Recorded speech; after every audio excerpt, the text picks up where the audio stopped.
Okay, so a few weeks ago I did all the comic iterations of this, and a lot of people were less than happy with the fact that I had Thanos actually losing to various incredibly powerful versions of the Justice League.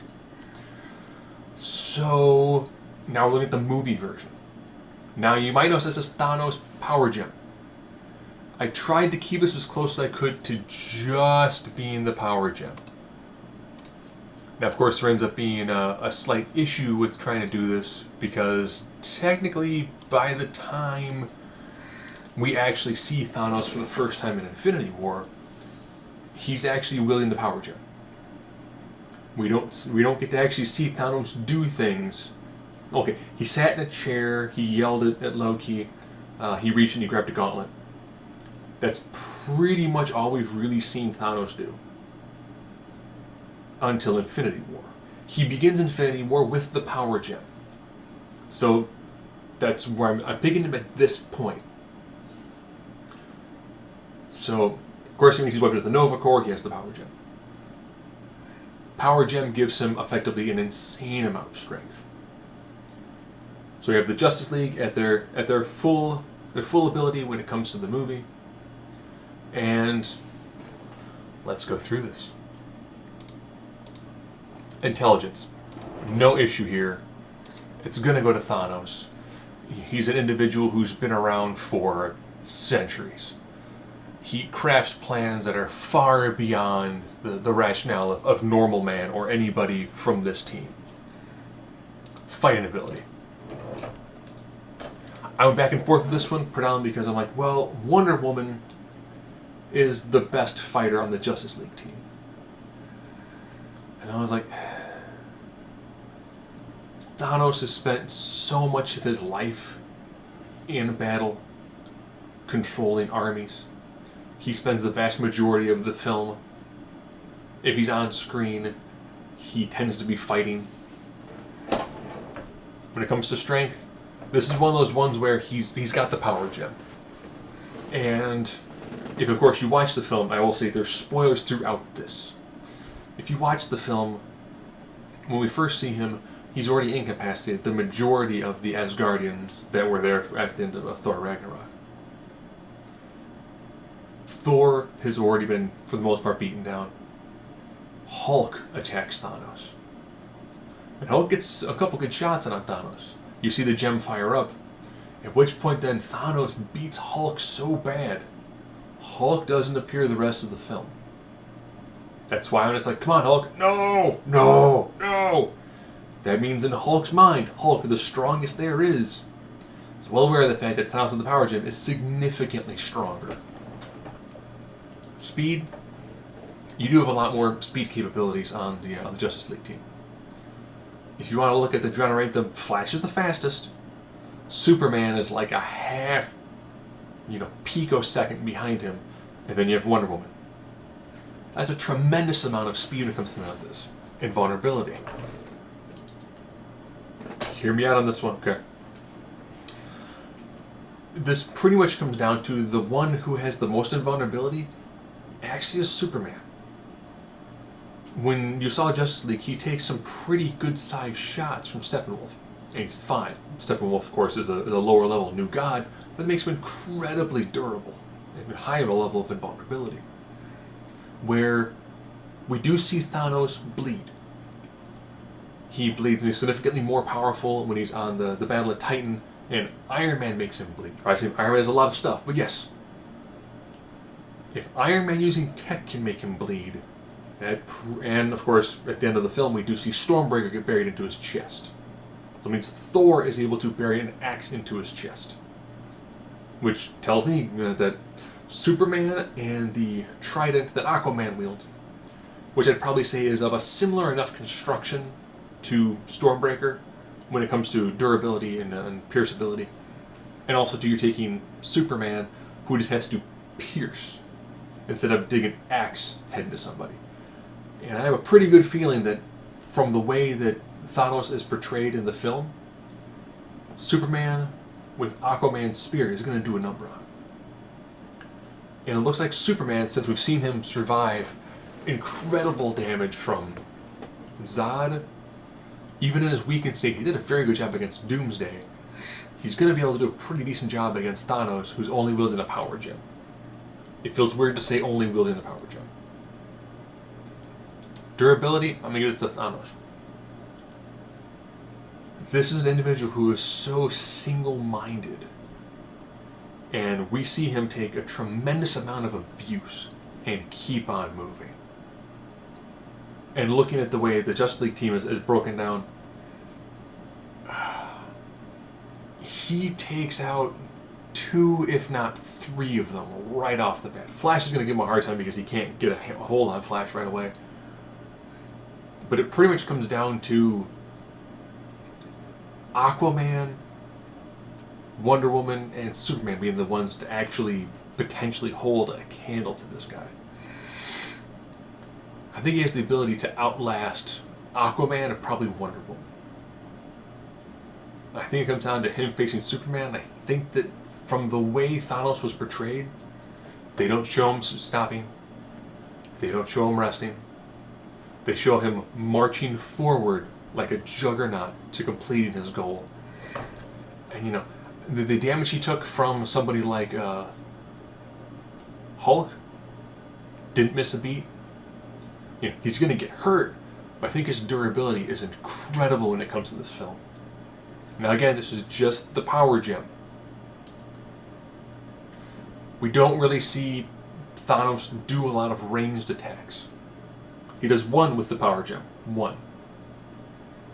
And for versatility, this isn't the Thanos of comics. He doesn't have the mental abilities. He doesn't have the cosmic rays. He doesn't have all the different blasts. And he's just got the gems. You know, so he's not as powerful as in the comics. And of course, when it comes to X Factor, I'm gonna give this to the team. Here's some of the main reasons why. We don't see him use a lot of energy projection attacks. He does use 1. 1. People credit to him using the Power Stone to destroy the moon and then throw the moon at the superheroes. But at the time he does that, he is wielding power, reality, soul, and space. So he's wielding 4 Infinity Stones at that time. But who gives him a problem? Drax, Iron Spider, Mantis, high-level empath, yes. Star-Lord, Iron Man, Doctor Strange, and Nebula. Doctor Strange, yes, he is wielding the Time Stone, but he doesn't really use the Time Stone in this battle. He does for the one where he makes all the duplicate copies of himself, but then the fact that Thanos is wielding 4 stones, he wipes all of those away. And plus, by the time Thanos faces them at that time, he's gotten highly adept at using the stones. Very early on in the film, as you can tell, he had a problem with Hulk. And he had to actually use the stone almost intuitively to actually help him out. Now, as of course we go farther along in the film, I put the Y's there, so as he gets more and more stones, and becomes more adept at using them, yes, this pretty much becomes a 7-2. Because now all of a sudden, with wielding power, reality, soul, space, not even including time and mind, this battle is over way before it even starts. But with just the power gem and the way he's portrayed in the very early moments of the film, where you know he kind of has an issue when it comes to, you know, Loki almost stabs him. So he has a problem with Loki. Of course, he does kill Loki through the enhancement from the power gem, and he's able to belittle Hulk. But Hulk still did a pretty good number on him. And I'm thinking, looking at the raw power of the Justice League team, looking at Thanos in the early stages of the film, this is the weakest we have Thanos, I think they take him. And they take him pretty convincingly. As the film progresses and he gets more and more stones, yeah, it becomes almost a cakewalk. The only issue he's really going to have is going to be trying to match the speed of this team, which, once he gains hold of the Time Stone, doesn't matter. I'm like, oh, I'm going to hit those times, and I just, okay, I have slowed all of you down. They don't show him using space to enhance his speed, they show him using space to kind of help him teleport, effectively.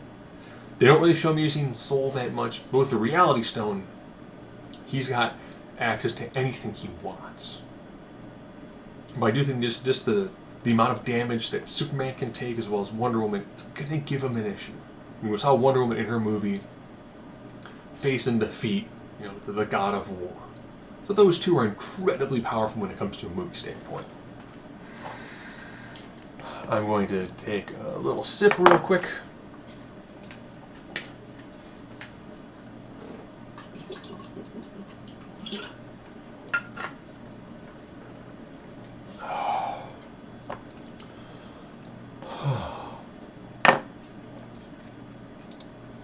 Okay. People were asking for Doomsday from Superman vs. Batman versus Thor. Well, more specifically, Thor Ragnarok. So instead of doing the Avengers versus Doomsday repeatedly, we're now going to have effectively 3 Zod fights and 3 Thor fights. This, of course, is Zod from Man of Steel. So now, of course, we're at the end of the film with that, as well as here we've got a Thor from the 2011 film. This is very early on Thor.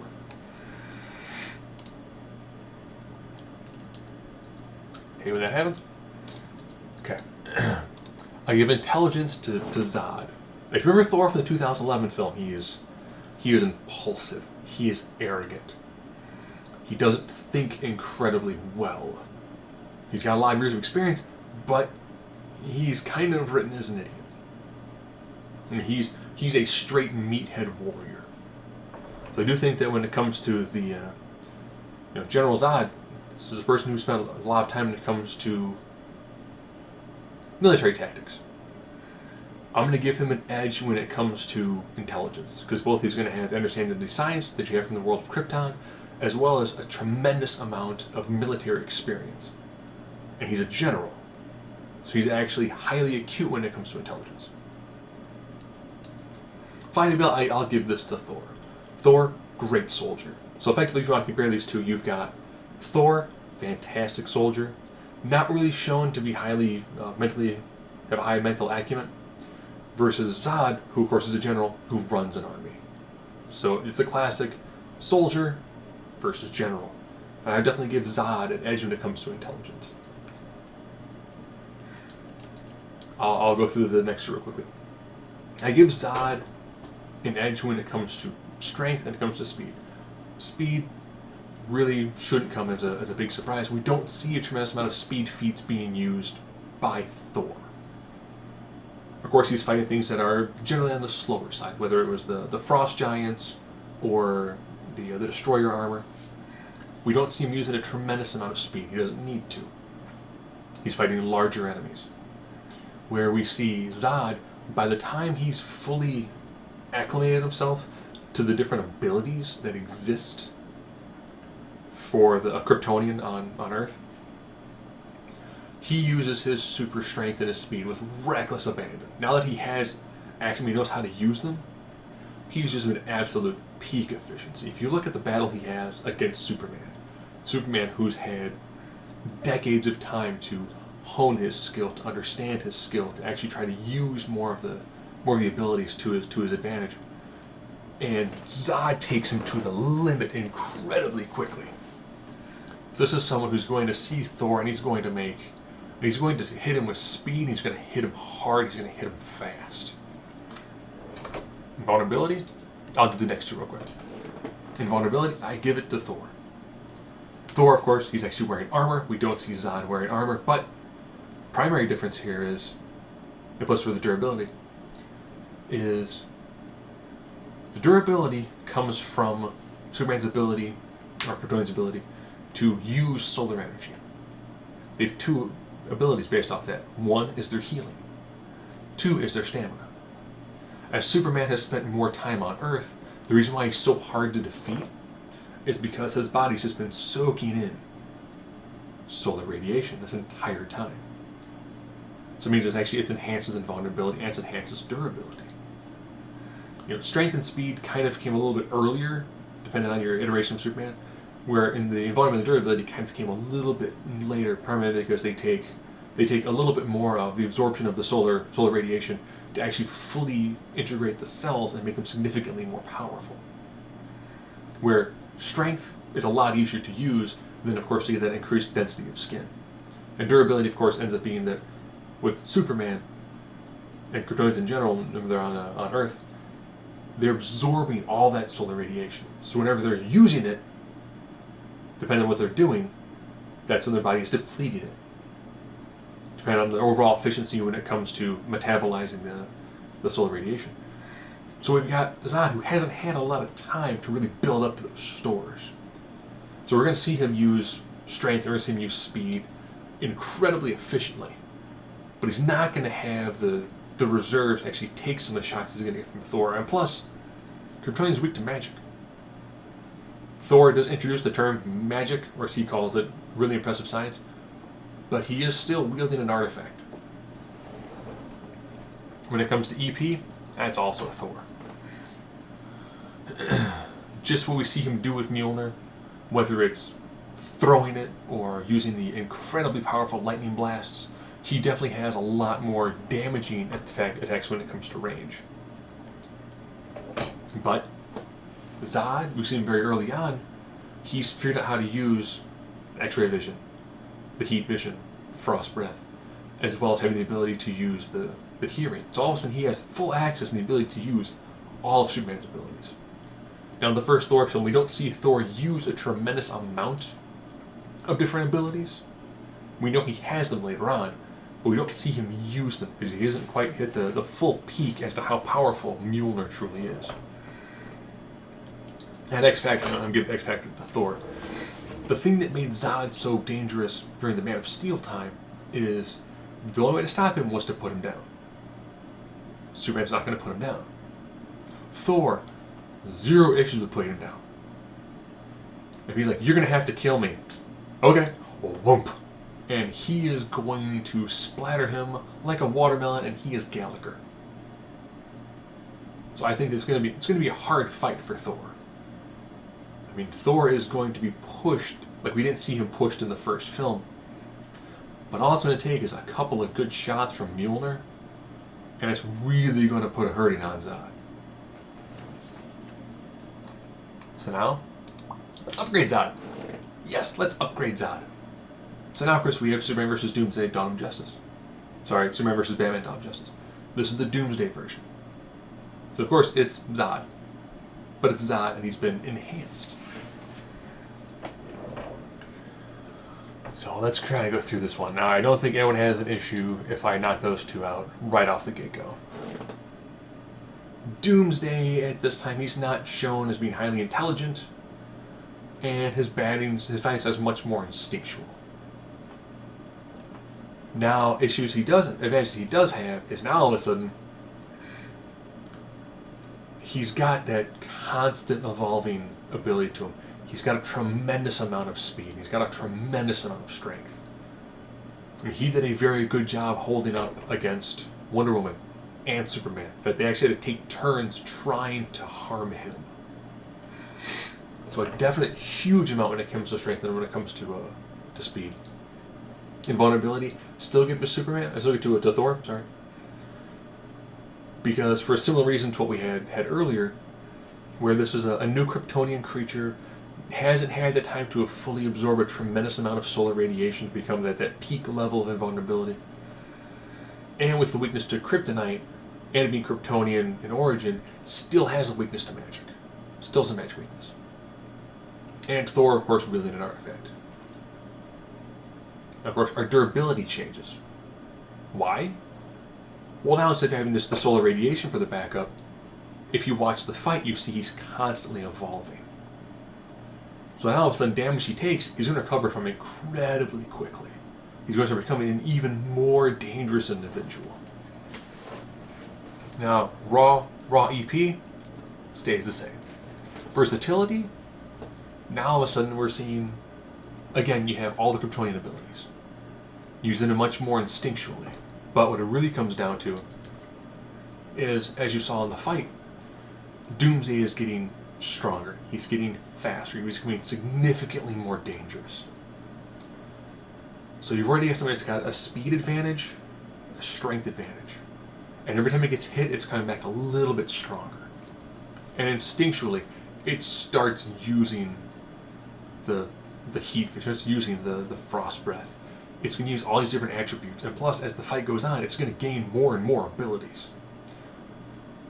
And what's also going to make this difficult too is, I think that the magic aspect is going to help damage Doomsday, but as he's constantly evolving, it's not going to put him down.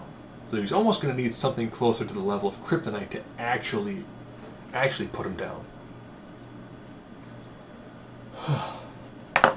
These videos are hard to do for a long time because it's a lot of talking.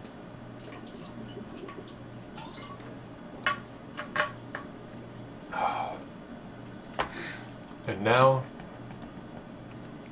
the final. That's right. Thor Infinity War. That's actually a picture of a statue. That's a Thor statue, and it looks freaking wicked. So now, of course, we have Thor post-Ragnarok wielding Stormbreaker, even though I think the problem with that statue is they have Thor as missing an eye, and he does actually get an eye back from Rocket. Not the cleanest of eyes, because where it had to be stored, but both eyes nonetheless, even though I think Thor's second eye is brown. So, those two effectively stay the same. But now, he has got a tremendous strength upgrade. If you remember when he had his battle against Hela, now all of a sudden, he's running at a whole nother level. And when he takes Stormbreaker, and you see him pretty much act like it's a version of Dynasty Warriors, and he's cutting through enemies like it's nothing, like he is wielding the legendary hot knife and the enemies are butter, his strength is off the charts. He is hitting the ground and making explosions of energy. He is incredibly powerful and incredibly strong. At the point in time, he's pretty much just bristling with lightning. He has hit his absolute... This is almost the MCU equivalent of like Rune Thor. Speed, still give a speed advantage to Doomsday here. You know, we do say that, like, oh well, Thor teleports, because now he's kind of using a bit of the Bifrost to make him allowed to get places a little bit faster. Or else he's using the Dwarfish technology. Invulnerability. You know, now Thor has hit that level where he is a flat-out god killer, and he's wielding an artifact that's more powerful than Mjolnir. Durability, I'm giving it to Thor at this point in time. When we see what he is able to do, whether it is battle an elder goddess when it comes to battling Hela, without having Stormbreaker, versus and it was also taking on an individual who is wielding the Infinity Gauntlet. He's taking on, you know, this is it. This is the Thor of legend. Doomsday at this point in time, he's not going to have the, even though he's going to be able to recover quickly, he's taking on an individual who at this level is going to hurt him at a point. He's probably not going to be able to recover fast enough. EP, versatility. Now, I'll give the X factor just because of Doomsday and the ability to recover fastly, recover quickly. What we see him do with Stormbreaker, and we see him, like I say, he's bristling with electric energy. He is now the true embodiment of the god of thunder, wielding lightning like it's nothing. He no longer needs Mjolnir to operate at peak capacity. You know, whether it's him pretty much flying with lightning, throwing lightning bolts, and plus wielding a much more powerful version of Mjolnir. He's going to look at Doomsday, Doomsday's going to roar, and he's going to be like, what is this cave troll? And he's probably going to cleave him in twain. And then he's like, huh, he appears to be trying to reform himself. That's okay. I'm just going to fry him until he probably disintegrates. I mean, the way they built up Thor after Ragnarok, at that point alone, it's like, oh man, he lost Mjolnir. Oh, okay, well now he's hit it. This is Thor. And then we see him get humbled by Thanos. This is also the Thor that we see take the full brunt of a sun while holding open a dwarvish forge while being baked. He comes out from that. It's like, he's hurt. They forge Mjolnir. I mean, they forge Stormbreaker. Groot attaches his arm to it, and they hand this thing to Thor, the man who just finished absorbing and taking the full brunt of the sun. And he perks right up. It's like, oh, okay, he was bad before. Now he is uber bad. It's like they've increased him steadily. Now this is, this is Super Saiyan God, Super Saiyan Thor. And he's taken on Doomsday. Doomsday, who had issues battling Superman and Wonder Woman. He's taken on a person who, effectively, had he moved his axe a little bit farther up, would have slain an individual wielding an Infinity Gauntlet. With one shot. Doomsday probably takes 2 to be put down by a bona fide god killer in Thor.